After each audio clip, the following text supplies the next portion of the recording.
Hello दोस्तों, स्वागत है आपका। तो आइए स्टार्ट करते हैं। आज का पहला क्वेश्चन यहाँ पर आपके सामने है। और कल थोड़ा टेक्निकल प्रॉब्लम हो गया था, इसलिए कल की क्लास वहीं पर स्टॉप करनी पड़ी थी। ठीक है, तो आइए स्टार्ट करते हैं। और आज के क्लास का पहला क्वेश्चन आपके सामने है, और शायद आप सबको इसका आंसर भी पता होगा। तुरंत आंसर दीजिए, 1 मिनट, तब तक मैं इस लिंक को शेयर कर दे रहा हूँ। अभी शेयर कर दीजिए लिंक को जल्दी से जल्दी। ठीक, और बताइए इसका सही आंसर क्या होगा। और सब लोग आ जाइए जल्दी जल्दी, और आइए स्टार्ट किया जाए। पहला क्वेश्चन यहाँ पर आपके सामने स्क्रीन पर है। देखिए, थोड़ा सा पेंसिल ले लें। हाँ, ये देखिए आपके सामने पहला क्वेश्चन है। और चलिए, अब सही है, आपको दिखाई भी दे रहा है। ठीक, चलिए। पहला क्वेश्चन है यहाँ पर, देखिए, भारत में प्रथम आणविक परीक्षण वर्ष 1974 में हुआ था। इसे किस नाम से जाना जाता है? बहुत सिंपल सा क्वेश्चन है, आप सबको पता होगा। शक्ति फर्स्ट, टार्नेडो, चगाई या हंसते हुए बुद्ध? ये पता होगा सबको। हाँ, देखिए, ये नाम दिया गया था सन 1974 में ये हुआ था। अब इसको, इस डेट को भी याद रखिएगा। उस समय इंदिरा गांधी जी प्रधानमंत्री थी भारत के। लाफिंग बुद्धा के नाम से ये जाना गया था। आप सबको पता होगा, लाफिंग बुद्धा के नाम से ये जाना गया था। तो पहला जो आणविक परीक्षण हुआ था वर्ष 1974 में, लाफिंग बुद्धा के नाम से हुआ था। इसको आप लोग जानते रहिए। चलिए, ठीक है, आगे चलते हैं नेक्स्ट, अगले क्वेश्चन तरफ। अगला क्वेश्चन है यहाँ पर, शाकुंतलम किसके द्वारा लिखी गई थी? शाकुंतलम एक पुस्तक थी, वो किसके, एक पुस्तक था, वो किसके द्वारा लिखा गया है? बहुत ही सिंपल क्वेश्चन है, उस दिन आप लोगों ने जवाब भी दिया था। चलिए जल्दी जवाब दीजिए। कालिदास, भास ने, कंबन ने, अश्वघोष ने? बहुत सिंपल सा है। कालिदास, हाँ, कालिदास सही है। कालिदास ने, देखिए, शाकुंतलम के अलावा, ये देखिए शाकुंतलम, ये आधा पूरा नाम नहीं है, अब इनका नाम है अभिज्ञान शाकुंतलम है। इसको याद रखिएगा, अभिज्ञान शाकुंतलम है। इसके अलावा रघुवंशम हो गया, मालविकाग्नि मित्र हो गया, ये सभी कालिदास की रचना है। ठीक है, इसको जानते रहिए। हाँ, कालिदास जी हैं। और चलिए आगे चलते हैं दूसरे क्वेश्चन तरफ। दूसरा क्वेश्चन है यहाँ पर, पानीपत की तीसरी लड़ाई किन किन के बीच लड़ी गई थी? पानीपत की तीसरी लड़ाई किन किन के बीच लड़ी गई थी? बहुत सिंपल सा क्वेश्चन है। आज भी आप लोग क्वेश्चन देखिए, थोड़ा सा यहाँ पर बहुत ज्यादा टफ नहीं है, कल से देखते हैं। फिलहाल आज यहाँ पर जवाब दीजिए आप सभी लोग। पानीपत की तीसरी लड़ाई कब लड़ी गई थी? इसको मैं डेट आपको बता दे रहा हूँ, 1761 ईस्वी में। और मुगलों ने, अफगानों ने, अंग्रेजों ने या सिखों ने? पानीपत तीसरी लड़ाई मराठों को पराजित किया था, किसने पराजित किया था, ये आपको बताना है। पानीपत तीसरी लड़ाई में मराठों को किसने पराजित किया था? आप लोग जवाब दीजिए। आज का सही आंसर देखिए, मुगल, मुगल नहीं होगा, ये होगा आपका अफगानों ने। ठीक है, मराठों को किसने पराजित किया था? अफगानों ने पराजित किया था। इसको आप लोग याद रखिएगा। ठीक, चलिए आगे चला जाए। और हाँ, पानीपत की तीसरी लड़ाई हुई थी 1761 में। इसके बाद प्रथम लड़ाई की बात करें तो 1526 ईस्वी में हुई थी। इब्राहिम लोदी, याद रखिएगा, इब्राहिम लोदी बाबर के बीच 1526 में पानीपत की प्रथम लड़ाई। और दूसरी लड़ाई हुई थी, ये कब हुआ था? ये हुआ था 1556 ईस्वी में, हेमू और अकबर के बीच में हुआ था। ठीक है, इसको याद रखिएगा। और तीसरी जो हुई थी वो हुई थी 1761 में, मराठों और अफगानों के बीच में हुआ था। ठीक, चलिए आगे चलते हैं नेक्स्ट, अगले क्वेश्चन तरफ। चौथा क्वेश्चन है, देखिए यहाँ पर थोड़ा सा ये मैप वेब क्वेश्चन है। ये वायुमंडल में जो हमारे ग्रह हैं, इसको मैंने उस दिन बताया था, आज एक बार फिर से जान लीजिए। देखिए, कुल 8 ग्रह हैं। मरकरी यानी बुध, वीनस मंगल, अर्थ पृथ्वी, मार्स मंगल। ठीक, इसके बाद हाँ, वीनस ये शुक्रवार है, Jupiter Brihaspati, Saturn Shani, Uranus Arun, और नेपच्यून ये वरुण है। सबसे छोटा ग्रह अगर पूछे तो यह है बुध, सबसे बड़ा पूछे यह है जुपिटर। और मार्स यानी मंगल और बृहस्पति के बीच में ये क्षुद्र ग्रह पाया जाता है, याद रखिएगा। मंगल और बृहस्पति के बीच में क्षुद्र ग्रह पाया जाता है, इसको भी याद रखिएगा। और ये देखिए, ये हमारी पृथ्वी है। ठीक है, ये हमारी पृथ्वी है। देखिए, हम अपनी पृथ्वी को क्या कहते हैं? हरा, ग्रीन प्लेनेट भी कहते हैं, और ब्लू प्लेनेट भी कहते हैं। ब्लू प्लेनेट मतलब नीला ग्रह। नीला ग्रह हम अपनी पृथ्वी को इसलिए कहते हैं क्योंकि हमारी पृथ्वी 71% जल से घिरी हुई है, इसलिए इसे हम नीला ग्रह कहते हैं। और हम इसे हरा ग्रह क्यों कहते हैं? क्योंकि सौर मंडल में केवल पृथ्वी ही एकमात्र ऐसा ग्रह है जहां पर जीवन संभव है। ठीक है, इसलिए इसे हम हरा ग्रह भी कहते हैं। तो अगर कोई पूछे हरा ग्रह किस लिए कहते हैं, क्योंकि पृथ्वी ही एकमात्र ऐसा ग्रह है जिस पर जीवन संभव है। और वीनस यानी शुक्रवार को पृथ्वी की बहन कहा जाता है, इसको भी आप याद रखिएगा। शुक्रवार को मतलब शुक्र ग्रह को पृथ्वी की बहन कहा जाता है। ठीक। और बुध और जो शुक्र है इनके पास अपना कोई उपग्रह नहीं होता, ये भी जानते रहिएगा। और सबसे बड़ा जो ग्रह है ये है जुपिटर का। ठीक। इसको आप सब लोग याद रखिएगा। अब पृथ्वी जो हमारी घूमती है वो किस दिशा को घूमती है, ये आप लोग जरा कमेंट करके बताइए। हमारी जो पृथ्वी है किस दिशा को घूमती है ये बताइए। और चलिए यहाँ पर मैं क्रम से आपसे आपको दिखा दे रहा हूँ। देखिए पृथ्वी क्रम से अगर देखा जाए सूर्य से ये तीसरे नंबर पर आती है। पहले नंबर पर बुध आ जाएगा, दूसरे नंबर पर शुक्र, फिर तीसरे पर आपकी पृथ्वी आती है। इसको भी आप लोग याद रखिएगा। ठीक है। और देखिए और ये जो मार्स यहाँ तक है, ये चार ग्रह जो अंतः ग्रह की श्रेणी में आते हैं। इसको भी आप लोग याद रखिएगा। अ, बुध, शुक्र, पृथ्वी, मंगल, ये चारों ग्रह अंतः ग्रह की श्रेणी में आते हैं। और जुपिटर हो गया, सैटर्न हो गया, मतलब बृहस्पति, शनि, अरुण वरुण, और ये जो चारों ग्रह ये बाह्य ग्रह की श्रेणी में आते हैं। इसको भी आप लोग याद रखिएगा। अगर कोई अंतः ग्रह पूछे, ये चार है, बुध, शुक्र, पृथ्वी और मंगल। और बाह्य ग्रह कोई पूछे तो ये चार है। कौन कौन? बृहस्पति, शनि, अरुण और वरुण। याद रखिएगा। अब देखिए मैंने आपसे पूछा था कि पृथ्वी की जो घूमने की दिशा है वो किस दिशा की ओर है। देखिए मैं बता दे रहा हूं। आप लोगों ने सही जवाब, कुछ लोगों ने गलत जवाब दिया है, इसको याद रखिएगा। ये है आपका वेस्ट से ईस्ट। वेस्ट से ईस्ट यानी पश्चिम से पूर्व की ओर। हमारी जो पृथ्वी घूमती है पश्चिम से पूर्व दिशा की ओर घूमती है। इसको भी आप लोग याद रखिएगा। और हमारी पृथ्वी 23.5 डिग्री झुकी हुई है। इसको भी आप लोग याद रखिएगा। हमारी जो पृथ्वी है वो 23.5 डिग्री क्या है, वो झुकी हुई है। ठीक है। क्लियर है? चलिए इतना हो गया। अब चलते हैं हम अगले क्वेश्चन तरफ। तो इतनी जानकारी थी मैंने आपको यहाँ पर दे दिया हूँ। चलिए चलिए, किसने कहा स्वराज मेरा जन्मसिद्ध अधिकार है? चलिए यहाँ पर आ गया है क्वेश्चन। किसने कहा कि स्वराज मेरा जन्मसिद्ध अधिकार है? चलिए क्वेश्चन आप लोग बताइए, किसने कहा था कि स्वराज मेरा जन्मसिद्ध अधिकार है? बहुत ही सिंपल सा एवरग्रीन क्वेश्चन, सबको पता होगा। बाल गंगाधर तिलक, नेताजी सुभाष चंद्र बोस, दादा भाई नेहरू, लाला लाजपत राय। हाँ देखिए ए वाले सही है। बाल गंगाधर तिलक ने कहा था कि स्वराज मेरा जन्मसिद्ध अधिकार है और इसे हम लेकर रहेंगे। ठीक है। चलिए ये तो हो गया। चलिए आप ये बताइए, नेताजी सुभाष चंद्र बोस का कोई एक या दो प्रसिद्ध नारा जो है वो बता दीजिए। कम से कम दो प्रसिद्ध नारा इनके बताइए। नेताजी सुभाष चंद्र बोस और बाल गंगाधर तिलक बारे में जानते रहिए। ये लाल बाल पाल जो थे ना, लाल बाल पाल, उन्हीं उन्हीं में से ये थे। बाल बाल गंगाधर तिलक, लाल से लाला लाजपत राय यहाँ पर हो गए, पाल से बिपिन चंद्र पाल। तो ये तीनों गरम दल के नेता थे। इसको भी आप लोग याद रखिएगा। और दादा भाई नेहरू ये नरम दल के नेता थे। और एक बात और याद रखिएगा, सर्वाधिक बार जो कांग्रेस के अध्यक्ष बने थे वो दादा भाई नेहरू ही बने थे। इसको भी आप लोग याद रखिएगा। 3 बार कांग्रेस के अध्यक्ष ये बने थे, दादा भाई नेहरू 3 बार कांग्रेस अध्यक्ष बने थे। इसको भी आप लोग याद रखिएगा। ठीक है। चलिए सुभाष चंद्र बोस का मैंने अभी आपसे नारा पूछा, कोई दो नारा के बारे में आप लोग बताइए। हाँ, तुम मुझे खून दो मैं तुम्हें आजादी दूंगा, ये तो ठीक है। एक और नारा उन्होंने दिया था, ये भी बता दीजिए। और इनके बारे में और जानते रहिए। सुभाष चंद्र बोस जी ने गांधी जी को राष्ट्रपिता कहा था। राष्ट्रपिता अगर कोई पूछे तो वो सुभाष चंद्र बोस जी ने ही सबसे पहले कहा था। इसको भी आप लोग याद रखिएगा। और सुभाष चंद्र बोस जी को नेताजी किसने कहा था, ये आप जानते हैं? बता दे रहा हूं, महात्मा गांधी जी ने कहा था। सुभाष चंद्र बोस को नेताजी महात्मा गांधी जी ने कहा था। और राष्ट्रपिता की उपाधि सुभाष चंद्र बोस ने महात्मा गांधी को दी थी। इसको भी याद। हाँ, दिल्ली चलो का नारा दिया था, ये भी याद रखिएगा, दिल्ली चलो का नारा। और एक नारा था जय हिंद का नारा, जो मैं बोलता हूं ना, जय हिंद का नारा, ये भी सुभाष चंद्र बोस के द्वारा ही दिया गया था। इसको याद रखिएगा। और अभी आज कितना तारीख है? आज है आपका 21 जनवरी है ना। तो कल नहीं परसों सुभाष चंद्र बोस जी का जन्मदिन भी है। इसको भी आप लोग याद रखिए। 23 जनवरी को सुभाष चंद्र बोस जी का जन्मदिन मनाते हैं।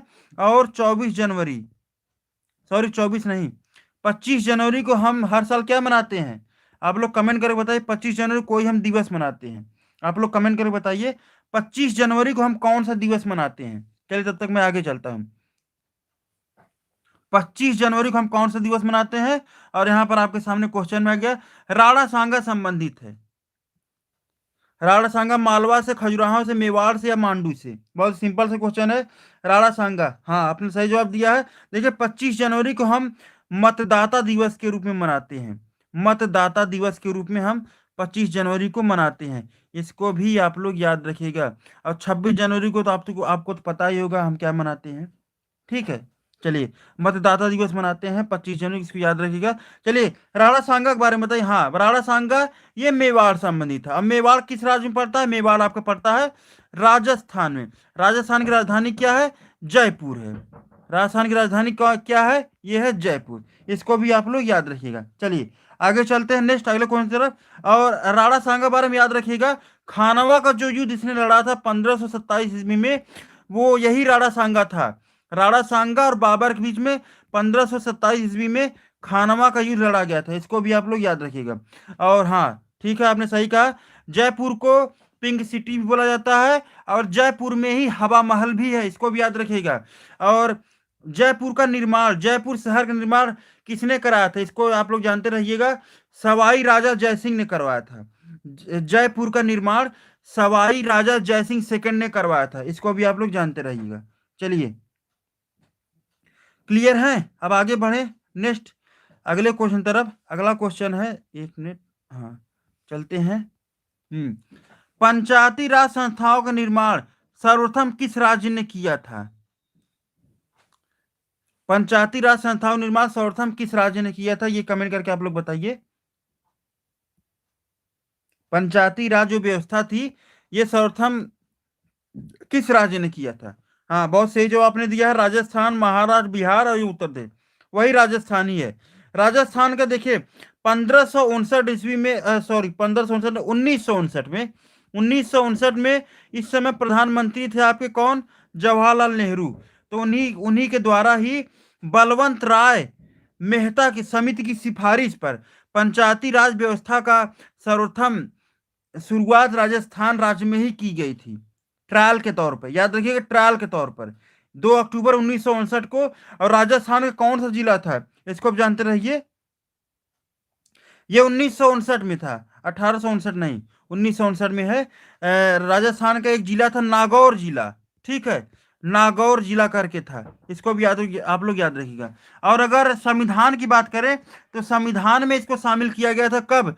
1992 ईस्वी में। आप लोगों को दो संविधान अगर एक संविधान संशोधन आपको पंचायती राज व्यवस्था के बारे में पता होगा, 72वां संविधान संशोधन, इसी के तहत पंचायती राज व्यवस्था को लाया गया था 1992 में। ठीक है, इसको आप लोग याद रखिएगा।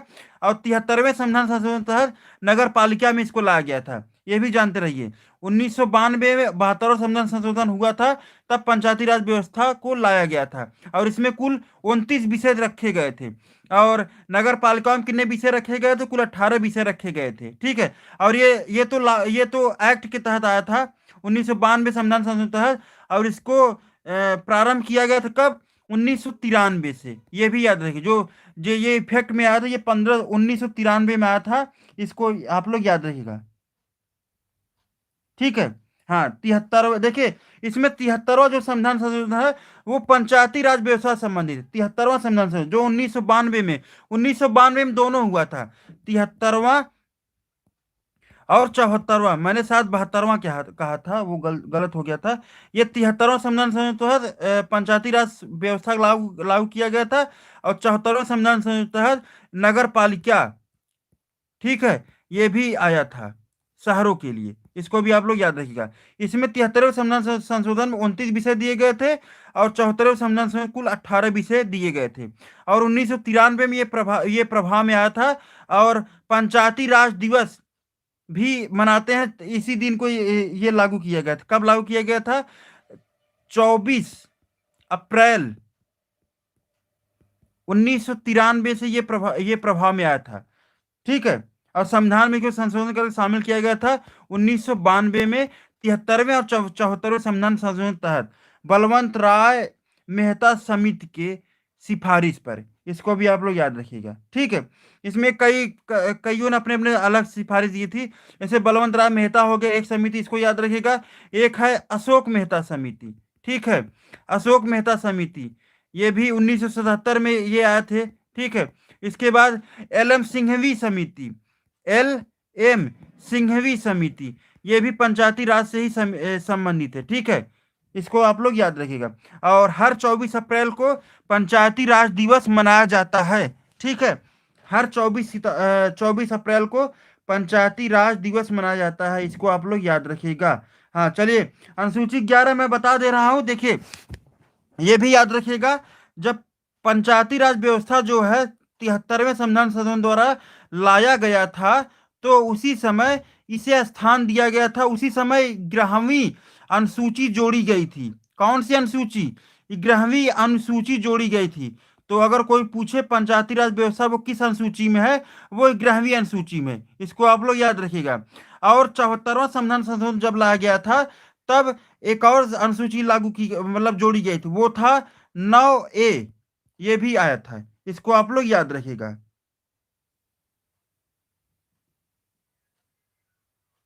चलिए, क्लियर है? आगे चला जाए, अगर क्लियर है तो आगे चला जाए। देखिए, पंचायती राज व्यवस्था 1992 के तहत इसको 73 संविधान संशोधन लाया गया था, और इसमें कुल 11वीं एक अनुसूची जोड़ी गई थी, उसका नाम था 11वीं अनुसूची, ठीक है, ये याद रखिएगा। और 74वें संविधान संशोधन में जो नगर पालिका में लाया गया था, ये है आपका 9th A अनुसूची जोड़ी गई थी, इसको आप लोग याद रखिएगा। चलिए, अनुसूची नंबर 10 आप लोग बताइए किससे संबंधित है। अनुसूची नंबर 10 जो है, ये किससे संबंधित है? अनुसूची 10 किससे संबंधित है, ये आप कमेंट करके बताइए। ठीक है, चलते हैं नेक्स्ट, अगला क्वेश्चन। हाँ चलिए, अगला क्वेश्चन से पहले मैं आपसे आपको आज बिम्स्टेक और सार्क के देशों के बारे में बता देता हूँ, जो कि काफी कंफ्यूजन रहता है हमेशा।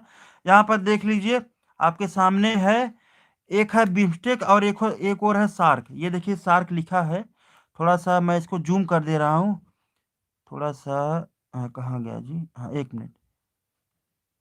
हाँ देखिए, ये बिम्स्टेक है, ये सार्क है, इसके बारे में आप लोग जानते रहिए, अगर नहीं पता है तो आज जान जाएंगे।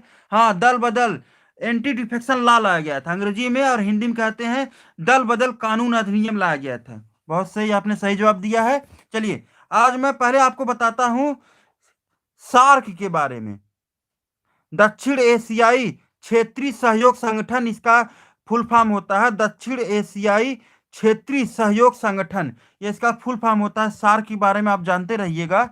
और देखिए, सार्क में कुल कितने देश है, आज मैं इसको आज आपको बता दे रहा हूँ। देखिए, तो देखिए, पहले मैं सार्क के गठन बारे में आपको बता रहा हूँ। देखिए, सार्क का जो गठन हुआ था वो 1985 में हुआ था। कहाँ पर? ढाका में हुआ था, ढाका यानी बांग्लादेश की राजधानी में। और इसका जो मुख्यालय यानी हेड क्वार्टर है, ये वर्तमान में कहाँ पर है? काठमांडू में है। काठमांडू यानी नेपाल की राजधानी यहाँ पर है, ठीक है।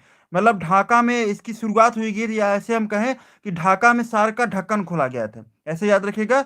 और काठमांडू में इसका मुख्यालय है, काठमांडू में सार्क का मुख्यालय है। चलिए, और इसमें कौन कौन से देश आते हैं, कितने देश आते हैं, पहले ये जान लीजिए। देखिए, सार्क में एक तो आता है पाकिस्तान आएगा, एक अफगानिस्तान ऊपर, पाकिस्तान उसके नीचे, उसके बाद इंडिया, ये 3 देश तो कंफर्म, ये तो रहेंगे ही। इसके अलावा और 2 पड़ोसी देश है भारत, कौन? एक नेपाल है, एक भूटान है, ठीक। इसके अलावा एक और पड़ोसी देश है भारत का, बांग्लादेश। मतलब कितने देश हो गए? अफगानिस्तान 1, पाकिस्तान 2, नेपाल 3, भूटान 4, भारत 5, बांग्लादेश 6, और एक देश है आपका यहाँ पर लटका हुआ श्रीलंका 7, और एक है मालदीव 8। तो कुल 8 देश हैं, याद रखिएगा। सार्क में कुल 8 देश हैं। एक बार मैं फिर से कह रहा हूं, सार्क में कुल 8 देश हैं, इसको आप लोग याद रखिएगा। सार्क में कुल 8 देश हैं, और 1985 में इसका गठन किया गया था ढाका में। और इसका जो हेड क्वार्टर है वर्तमान में, ये काठमांडू में है। काठमांडू किसकी राजधानी है? ये नेपाल की राजधानी है। चलिए, याद रखिएगा। तो अफगानिस्तान 1, पाकिस्तान 2, नेपाल 3, भूटान 4, इंडिया 5, बांग्लादेश 6, श्रीलंका 7, मालदीव 8, इसको आप लोग याद रखिए। चलिए, मैं बारी बारी सबकी राजधानी बता दे रहा हूँ। देखिए, अफगानिस्तान की राजधानी काबुल है, पाकिस्तान की राजधानी इस्लामाबाद, नेपाल की राजधानी क्या है? काठमांडू, भूटान की राजधानी थिम्पू है, बांग्लादेश की राजधानी ढाका है, श्रीलंका की राजधानी कोलंबो है, मालदीव की राजधानी क्या है? माले है, और इंडिया की राजधानी क्या है? ये मुझे नहीं पता, ये आप लोग बताइएगा। चलिए चलिए, ये हो गया सार्क के बारे में। चलिए, क्लियर है, जान गए हैं। अब मैं बताता हूं आपको बिम्स्टेक के बारे में। बिम्स्टेक के बारे में जान लीजिए। देखिए, बिम्स्टेक के बारे में अगर मैं बात करूं, तो इसका जो गठन हुआ था, ये हुआ था 1997 में। इसको आप लोग याद रखिएगा। बे ऑफ बंगाल इनिशिएटिव करके है इसका फुल फॉर्म, मुझे पूरा याद नहीं आ रहा। बे ऑफ बंगाल ऐसे करके है, Bay of Bengal Bay of Bengal multi sectoral initiative ऐसे करके है, ठीक है। चलिए, उतना वो महत्वपूर्ण नहीं है, लेकिन इसका गठन 1997 में हुआ था। इसके देश के बारे में बहुत पूछता है, तो हमेशा सार्क और बिम्स्टेक के जो देश होते हैं उसमें हमेशा कंफ्यूजन होता है। तो सार्क में याद रखिएगा, सार्क में कुल 8 देश है और बिम्स्टेक में कुल 7 देश है। ये 7 देश कौन कौन से देखिए, बिम्स्टेक में अफगानिस्तान और पाकिस्तान ये नहीं है। बिम्स्टेक में अफगानिस्तान पाकिस्तान नहीं, हाँ देखिए आप गलत है। बिम्स्टेक की स्थापना 1997 में हुई है, 16 जनवरी नहीं, 1987 में, 1997 में, याद रखिएगा। और बिम्स्टेक के जो सदस्य जान लीजिए कौन कौन देश है। नेपाल 1, भूटान 2, बांग्लादेश 3, इंडिया 4। ये चार देश सार्क में भी है और बिम्स्टेक में भी है, ठीक। इसके अलावा श्रीलंका, यानी 5 देश जो है वो श्रीलंका, वो सार्क और बिम्स्टेक दोनों में है। और कौन अलग 2 देश जुड़ गए हैं इसमें, एक म्यांमार है और एक थाईलैंड है, ठीक है। इसको आप लोग याद रखिएगा। म्यांमार की राजधानी क्या है, नेपीदाव। याद रखिएगा, म्यांमार की राजधानी क्या है, नेपीदाव। और थाईलैंड की राजधानी क्या है, ये आप लोग कमेंट करके बता दीजिए, ठीक है। थाईलैंड की राजधानी आप लोग बताइए। चलिए, तो ये बिम्स्टेक और सार्क, आप इसको याद रखिएगा, ठीक। बिम्स्टेक और सार्क आप सभी लोग याद रखिएगा। चलिए, अब नेक्स्ट चलते हैं अगले क्वेश्चन तरफ। क्लियर है, आगे चला जाए, आगे चलते हैं। थाईलैंड की राजधानी आप लोग बताइए।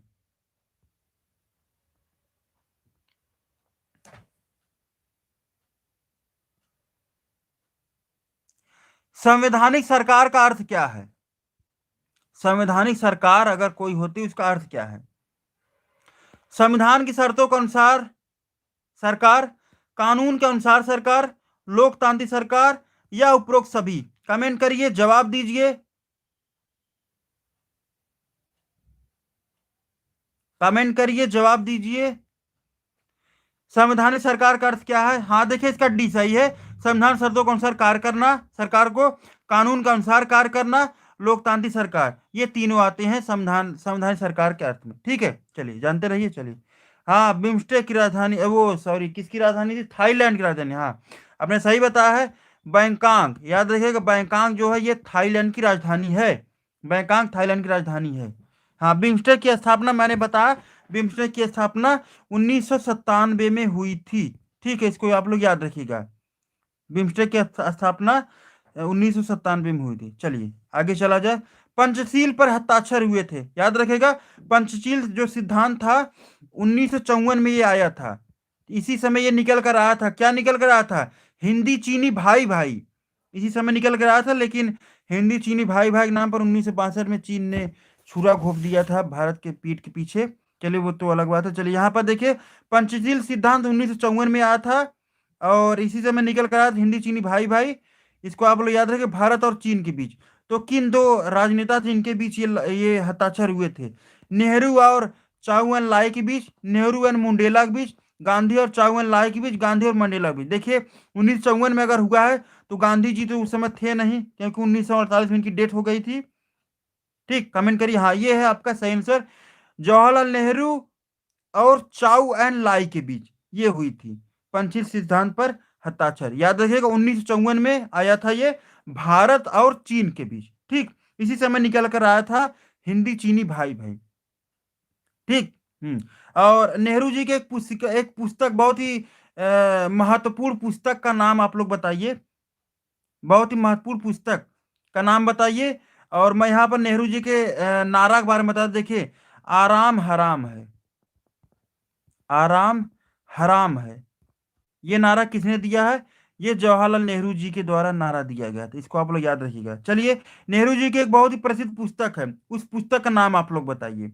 नेहरू जी की एक बहुत ही महत्वपूर्ण पुस्तक है, उस पुस्तक का नाम आप लोग बताइए। परीक्षा में बहुत पूछा गया है और आगे भी पूछा जाता है, ठीक है। चलिए बताइए आप लोग, याद रखिएगा। आराम हराम है का नारा नेहरू जी के द्वारा दी गई थी,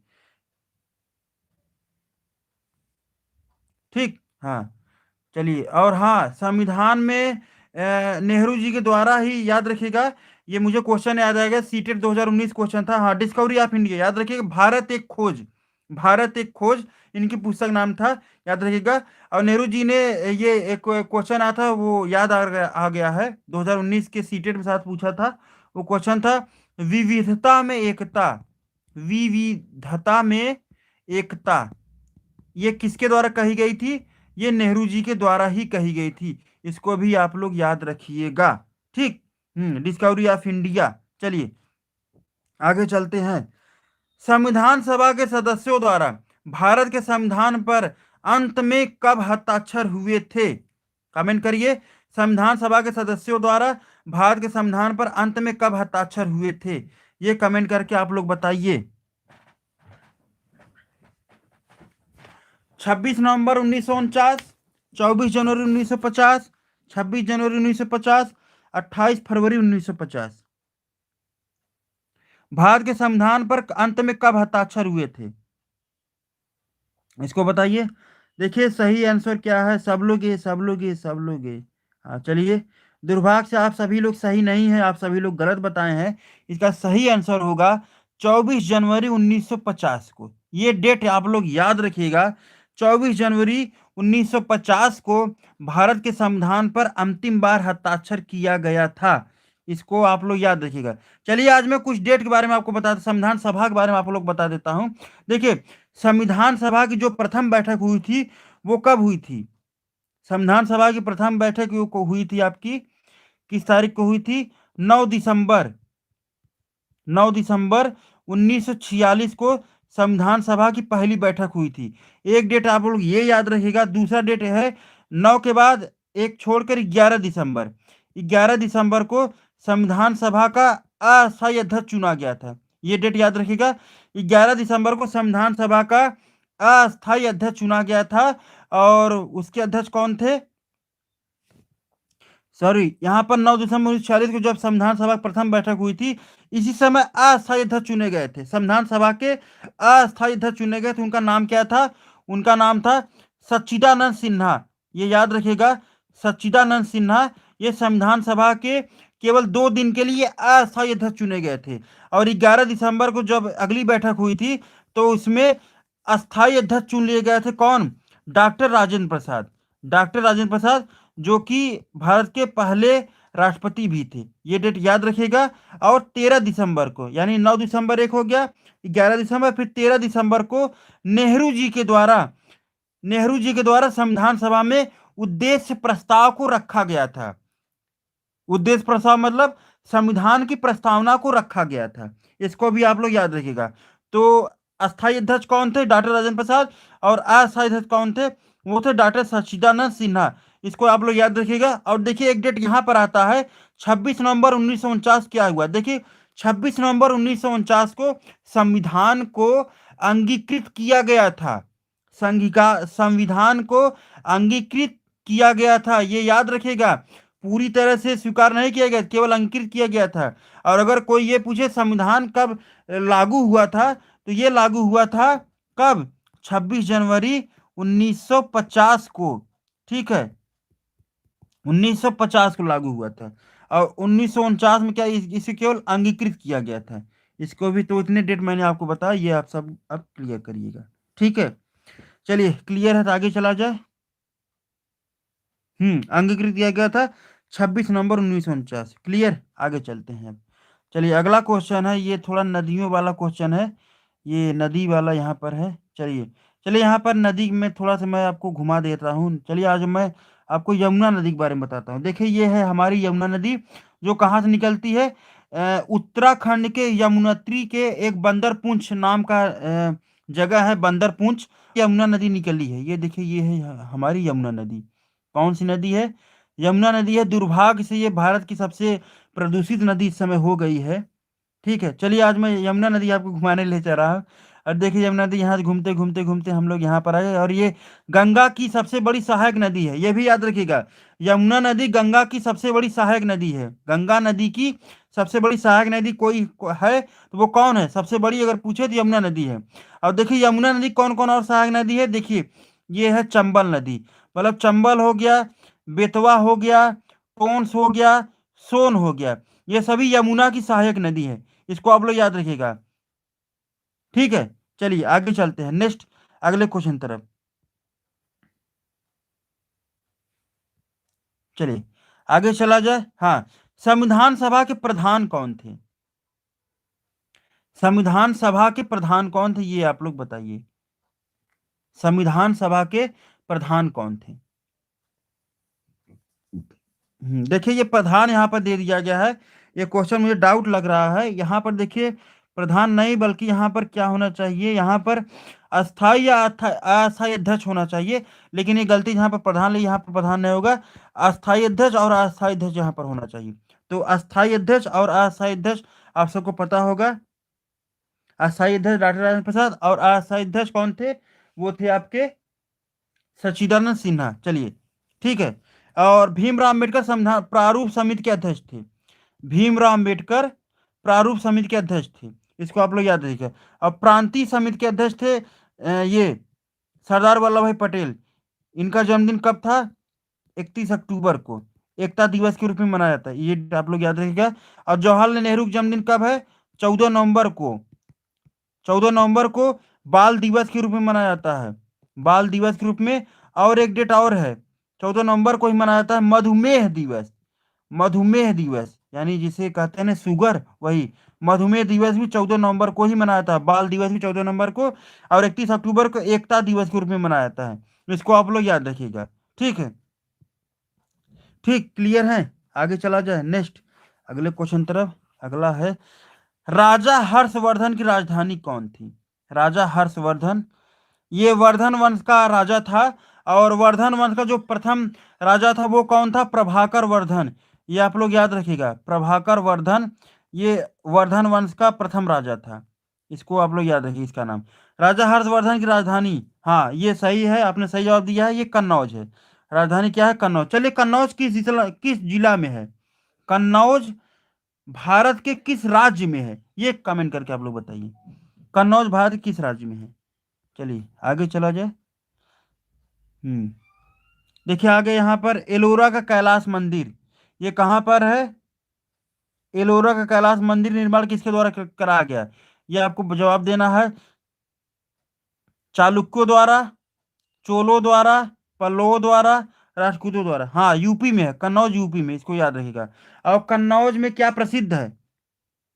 कन्नौज कन्नौज में क्या प्रसिद्ध है, ये आप लोग बताइए। हाँ देखिए ये राष्ट्रकूटों द्वारा बनाया गया था। किसके द्वारा? एलोरा कैलाश मंदिर राष्ट्रकूटों के द्वारा बनाया गया था। और एलोरा कहाँ पर है वर्तमान में? ये महाराष्ट्र में है, याद रखिए कहाँ पर है ये? महाराष्ट्र में। चलिए आप लोग ये बताइए, मैंने अभी कुछ पूछा था आप लोगों से शायद, देखिए याद नहीं आ रहा है। हाँ कन्नौज किस लिए प्रसिद्ध? हाँ इत्र के लिए प्रसिद्ध है। कन्नौज जो है, देखिए यूपी के कुछ जिले हैं जो कि काफ़ी अच्छे अच्छे चीज़ों के लिए प्रसिद्ध है। जैसे हो गया कन्नौज, क्या है? इत्र के लिए प्रसिद्ध है। इसके अलावा जो बनारस है वो बनारसी साड़ी के लिए प्रसिद्ध है, ये तो आप सबको पता होगा, बनारसी साड़ी के लिए। आगरा है वो पेठा के लिए प्रसिद्ध है, आगरा पेठा के लिए प्रसिद्ध है। मथुरा जो है वो पेड़ा के लिए प्रसिद्ध है, ठीक है। अब मेरठ जो है वो खेल के सामान के लिए प्रसिद्ध है। अलीगढ़ जो है वो ताला के लिए प्रसिद्ध है, ठीक है। इस तरह से और भी सारी चीज़ें हैं जो आती हैं, इत्र नगरी कहते हैं कन्नौज को, ठीक है।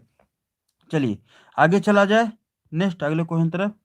अगला क्वेश्चन है यहाँ पर, ये प्रचार है थोड़ा सा। अब देखिए जूनियर सुपर टेट में अगर आप लोग शामिल होना चाहते हैं तो 2 फरवरी से एक नई बैच प्रारंभ हो रही है, ठीक है। जूनियर सुपर, जैसा कि आप सबको पता होगा, जूनियर सुपर टेट की वैकेंसी जल्द ही आने वाली है। और इसके लिए आप सब लोग कमर कस लीजिए। 15 कुल 1804 पद हैं, सॉरी 1800 कुछ पद है, 1897 पद है।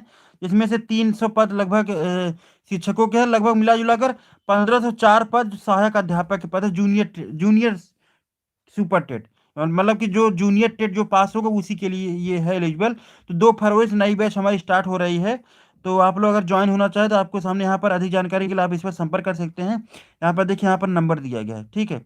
अगर आप सब लोग इच्छुक हो जिससे जुड़ सकते हैं, ये 2 नंबर है आपके सामने दिया गया है। आपको विस्तार सारी जानकारी दे दी जाएगी, ठीक। हाँ बनारसी साड़ी और पान के लिए भी प्रसिद्ध है। चलिए, ग्राम पंचायत के कितने पक्ष है? ग्राम पंचायत कितने पक्ष है? मतलब कि एक स्तरीय है कि 2 स्तरीय, त्रिस्तरीय है कि चतुर्स्तरीय है? 1, 2, 3 या 4? ग्राम पंचायत कितने पक्ष हैं? ग्राम पंचायत कितने पक्ष है, ये बताइए।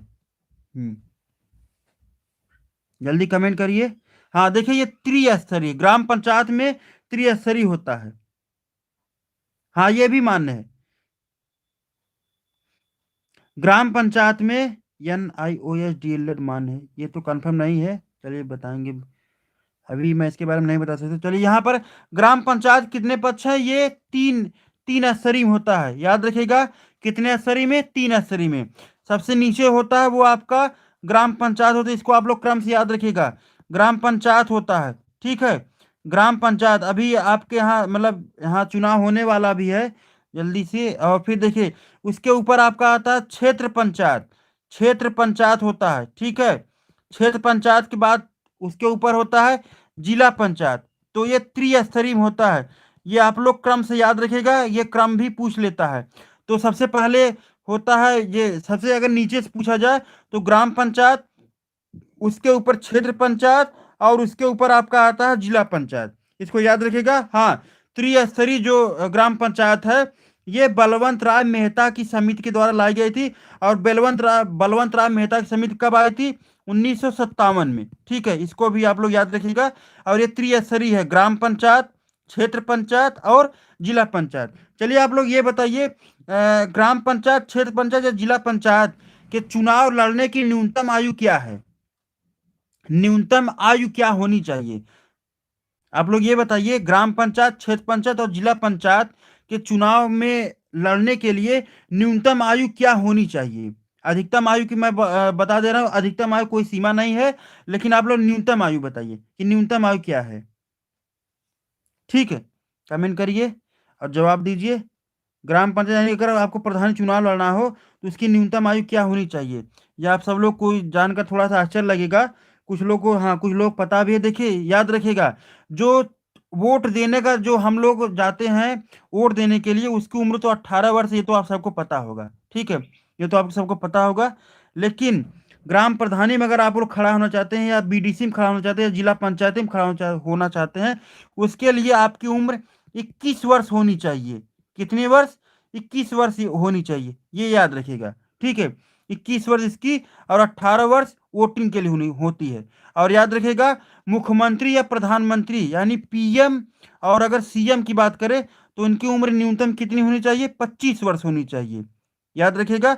और राष्ट्रपति के लिए, मतलब प्रेसिडेंट ऑफ इंडिया के लिए कितनी उम्र होनी चाहिए, 35 वर्ष होनी चाहिए, ठीक है। इतना आप लोग याद रखिएगा। 25 वर्ष PM या CM, यानी PM मतलब सांसद की बात, CM मतलब विधायक, ऐसे भी देख सकते हैं। 25 वर्ष, और राष्ट्रपति के लिए 35 वर्ष, और राज्यपाल के लिए भी 35 वर्ष होनी चाहिए, ठीक है। और अगर आपको लोकसभा का सदस्य बनना है तो उसके लिए 25 वर्ष, राज्यसभा का सदस्य बनना है उसके लिए आपकी उम्र कितनी होनी चाहिए, कम से कम 30 वर्ष होनी चाहिए, ठीक। क्लियर है, आगे चला जाए, नेक्स्ट देखते हैं हो गया क्या सर, हाँ। चलिए, नगर पालिका कमेटी का प्रधान कहलाता है, नगर पालिका कमेटी का प्रधान कहलाता है, नगर पालिका कमेटी का प्रधान कहलाता है पार्षद, मेयर, कलेक्टर, अध्यक्ष। कमेंट करिए, नगर पालिका कमेटी का प्रधान कहलाता है, ये देखिए नगर पालिका कमेटी, ये भी 3 स्तरों में बांटा गया है, ये भी 3 स्तरों में बांटा गया है। अभी नहीं आया है, हाँ देखिए याद रखिएगा, जूनियर सुपर टेट का जो आप फॉर्म की बात कर रहे हैं, अभी ये नहीं आएगा, अभी ये आएगा टेट की परीक्षा के बाद, जहाँ तक खबर मिलने आ रही है, टेट की परीक्षा के बाद इसकी जो नोटिफिकेशन है वो आ जाएगा, याद रखिएगा इसको। हाँ देखिए, ये मेयर है, कौन है, मेयर है, ठीक है, इसको आप लोग याद रखिएगा। चलिए, इसको भी 3 स्तरों में बांटा गया है, और इसके जो उम्र होती है लड़ने की, वो भी आपकी कितनी होनी चाहिए, 21 वर्ष, और कार्यकाल सभी का 5 ही वर्ष होता है, इसको आप लोग याद रखिएगा। अब देखिए, नगर पालिका कमेटी, इसके बारे में मैंने आपको बताया था, ये आया था संविधान सभा, इसको जोड़ा गया था 74वें संविधान संशोधन द्वारा, 74वें संविधान संशोधन 1992 के तहत इसको जोड़ा गया, संविधान शामिल किया गया था। अनुसूची नंबर 9A को इसमें शामिल किया गया था। कुल कितने विषय दिए गए थे इसमें, 18 विषय दिए गए थे, इसको आप लोग याद रखिएगा। चलते हैं नेक्स्ट अगले क्वेश्चन तरफ। चलिए, हाँ, ग्राम न्यायालय कहलाता है, ग्राम न्यायालय क्या कहलाता है, ग्राम न्यायालय क्या कहलाता है, ग्राम न्यायालय, ग्राम सभा, न्याय पंचायत, ग्राम पंचायत या ग्राम अदालत, ग्राम न्यायालय, ग्राम न्यायालय कहलाता है। ग्राम न्यायालय देखिए, मेयर में उसमें भी होता है, इसको आप लोग डाउट क्लियर कर लीजिए। मंडल में भी होता है, इसमें भी होता है, इसको याद रखिए। चलिए यहाँ पर ग्राम न्यायालय बताइए, ग्राम न्यायालय कहलाता है, ग्राम न्यायालय क्या कहलाएगा? ये देखिए, ग्राम न्यायालय की बात करें तो ये न्याय पंचायत होता है। क्या है? न्याय पंचायत, इसको आप लोग याद रखिएगा। ठीक है, इसको आप लोग याद रखिएगा। ग्राम न्यायालय को न्याय पंचायत भी कहते हैं। इसमें देखिए क्या होता है, ग्राम गांव के स्तरों, मतलब गांव में जो विवाद होते हैं उनको सुलझाया जाता है। गांव में जो विवाद होते हैं उनको सुलझाया जाता है। और इसमें कुछ कुछ वरिष्ठ व्यक्ति होते हैं जिन्हें हम पंच कहते हैं, आप लोगों को शायद याद होगा। ठीक है,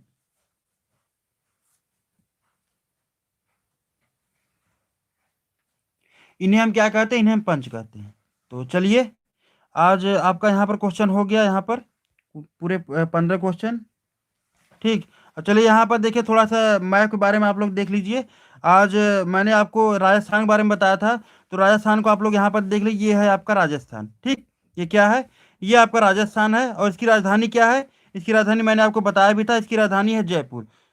कौन सी राजधानी है इसकी? इसकी राजधानी है जयपुर, ये देख लीजिए। और इसे हम पिंक सिटी के नाम से भी जानते हैं। और राजस्थान को कौन कौन से राज्य स्पर्श करते हैं, आज इसको यहाँ पर देख लीजिए खूब ध्यान से। देखिए, राजस्थान को एक नीचे यहाँ पर गुजरात यह स्पर्श करता है, उसके बाद मध्य प्रदेश, फिर इसके बाद अपना उत्तर प्रदेश, और फिर इसके बाद आपका हरियाणा।